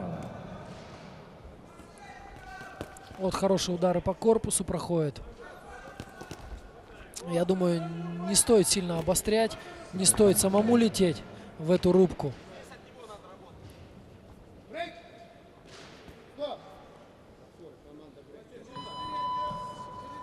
Третий раунд. Вот еще один удар он с передней руки пропускает. Ну, Давид, как я вижу, пока установку тренера, секунданта своего не выполняет. То есть он сам вот здесь очень хорошо встретил с левой руки Константин, с бьющей руки.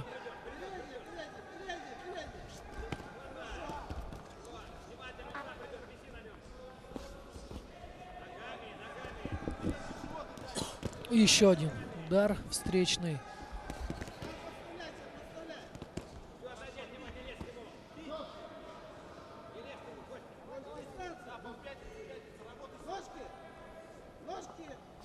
Минута остается до конца этого поединка.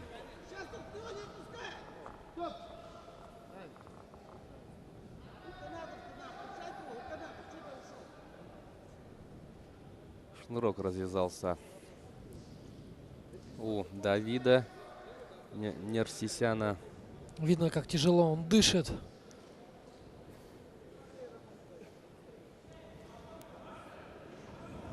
И у него еще чуть больше 50 секунд для того, чтобы постараться, да, вот что-нибудь, да, придумать.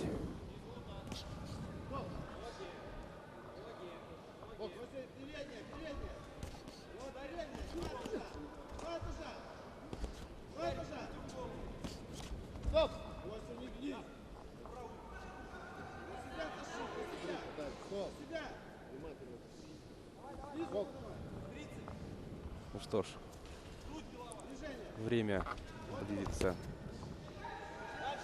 Раунд близится к своему завершению. Константин. Ну, по крайней мере, на мой взгляд, Константин уверенно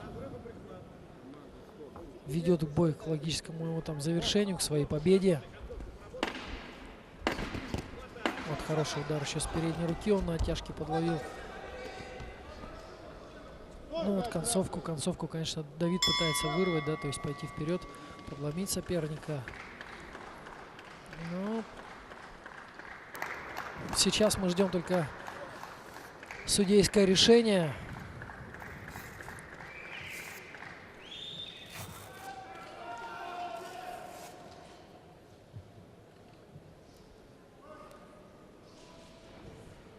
Соперников Ринг приглашают А. в центр ринга. В этом бою победу одержал боксер синего угла Константин Богомазов.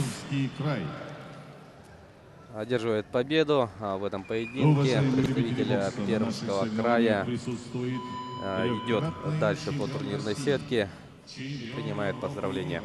двукратный олимпийский Ну вот и чемпион. яркие моменты третьего раунда. Вэлла Паркера, председатель Федерации бокса Сахалинской области, депутат областной Думы Сахалина, председатель Совета чемпионов и Федерации бокса России Сахалина, заслуженный мастер спорта России Олег Саитов. Поприветствуем его. Ринг А. Следующая пара у нас выйдет. Вот нам показывают Олега Саитова, двукратного олимпийского чемпиона. Рядом с ним сидит Александр Малетин, чемпион мира, призер Олимпийских игр. Почетные гости нашего чемпионата.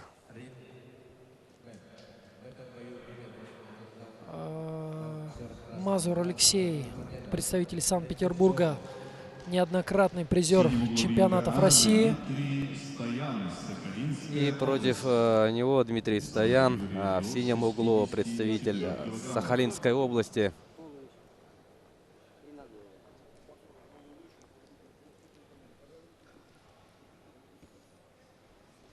Давно не было у команды Сахалина представителей на чемпионатах России. Рефери седьмого боя. Ринг П. В прошлом году, по-моему, у них Судья международной ни человек не выступал, позапрошлом году Семен тоже. Румянцев, город И вот, Иркутск. наконец-то, представитель весовой категории до 64 килограмм. Кстати, Олег Саитов, двукратный олимпийский чемпион. Последние 3 года он работает как раз-таки на Сахалине, активно развивает там спорт и очень активно поддерживает бокс. Думаю, какие-то положительные изменения как раз-таки произошли, что теперь на чемпионатах России ребята с Сахалина выступают.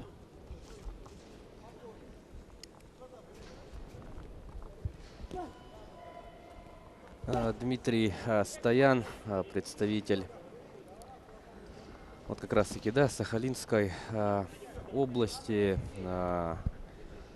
кандидат в мастера спорта, 95-го года рождения спортсмен. Ну и в этом году у него лучший результат — это финал Дальневосточного федерального округа, ну и призер спортивного общества «Динамо». Такой идет неплохой бой, но Мазур Алексей, как я уже говорил, более опытный спортсмен, является неоднократным призером чемпионата России, чемпионатов России.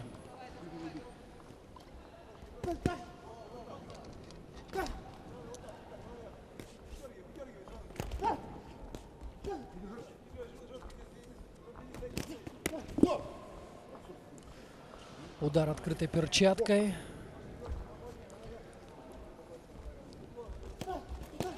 Алексей очень хорошо встречает. Еще один удар открытой перчаткой, но уже с другой стороны.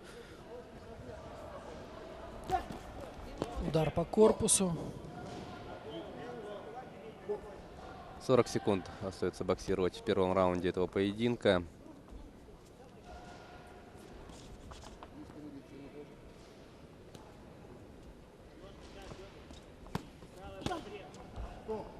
Ну и видим, что Алексей у нас боксирует Хороший удар по встречающего. корпусу. Алексей боксер левша, поэтому удары по животу мы сегодня еще не раз увидим в его исполнении.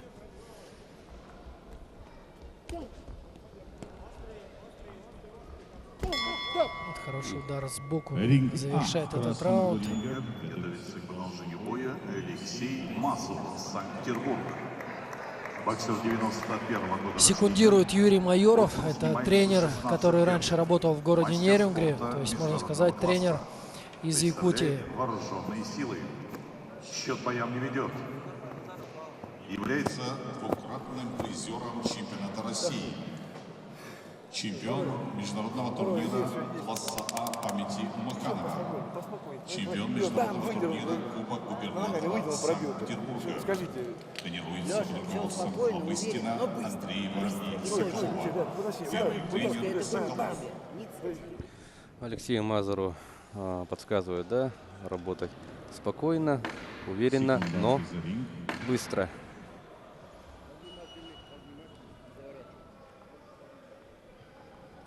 Ну что ж, видим мы яркие эпизоды минувшего раунда.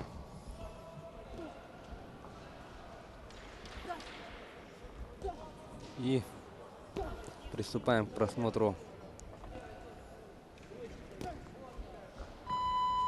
следующего раунда. Ринг Б. В красном углу продолжение Стоян боя наступает, готовится наступает, Руслан но Синицын, Мазур ждет, Центральный федеральный округ, город Тула. ожидает. Боксер 99-го года рождения, боксом занимается 6 лет. Мастер спорта России. Представляет спортивное общество «Локомотив». На ринге провел 144 боя, 121 из них одержал победу. Имеет 3 международные встречи, 3 из них выиграл. Он является Мы видим, победителем первенства Центрального Алексей федерального округа потихоньку у нас молодежи площадь ринга 2018 забирает. года и чемпионом Центрального федерального округа среди мужчин 2018 года. Тренируется под руководством тренеров Андрея Зайцева, Василия Пантерова, Александра Иванова. Хорошо в защите Первый действует бой Алексей. Зайцев. Второй раунд. Конечно, опыт на больших соревнованиях, опыт выступления на соревнований такого высокого уровня, как Россия, международные турниры у него больше. Возможно, чувствует себя чуть комфортнее сейчас, да? Контролирует ход боя, как я уже говорю, сталкивает соперника. И все время находится рядом с ним, так создавая такую, скажем, угрозу, да? В углу у Алексея Мазура легендарный тренер, который работал со многими профессионалами и как бы таким одним из самых известных. Это Николай Валуев был, то есть его в углу у него Александр Зимин, заслуженный тренер России, работал со многими нашими и советскими профессионалами, и профессионалами, которые боксировали в России, с такими как Александр Бахтин, Николай Валуев, Юрий Арбачаков, Разубек Назаров. Вот его показывает нам как раз таки Александр Зимин.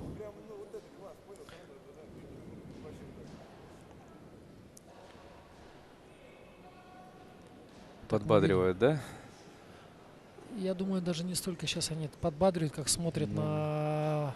Последнее действие оценивает, да? Вот, продолжать в том же духе. Вот он включает ноги, Алексей. Удар по корпусу хорошо проходит, по печени. Постоянно держит напряжение. Вот здесь заставляет соперника промахиваться. Ну и мне кажется, сейчас все-таки бой остановят. Там довольно сильное рассечение. Если это века, то, скорее всего, бой остановят. Продолжать еще боксировать 30 секунд до конца раунда. Еще целый третий раунд у нас есть. Ну, рассечение довольно сильное. По-моему, да, оно как раз таки навеки бой остановлен. Ну, в первую очередь рефери отвечает за сохранность жизни и здоровья каждого спортсмена. Это непосредственно первая его из обязанностей. И поэтому я думаю, что правильно было бы, конечно же, что бой остановили. То есть, если это незначительное какое-то рассечение, но не представляет никакой угрозы, то, конечно же, он дает возможность ребятам побоксировать.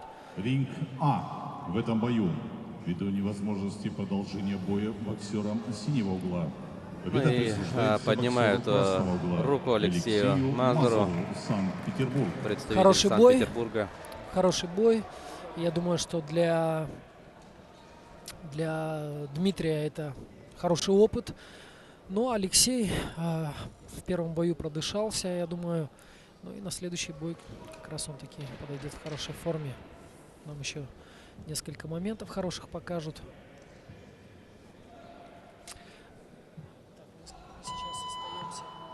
Ринг А. 10-й бой. Рефери поединка, судья международной категории Виталий Максименко, город Морозовск, Ростовская область. В ринг А приглашаются Алексей Климцев, Арарат Фарсамян. Видим момент третьего раунда несколько раз, да? Рефери останавливал поединок, обращая внимание на рассечение Дмитрия. Кандидат Но мастера в итоге, Счет вот боя как не Василий идет. отметил, да, Тренируется под все-таки руководством первостепенная тренера задача рефери — это сохранность здоровья Уважаемые любители бокса, спортсмена, на нашей участников сцене присутствует чемпионата. руководитель администрации И Федерации вполне логично.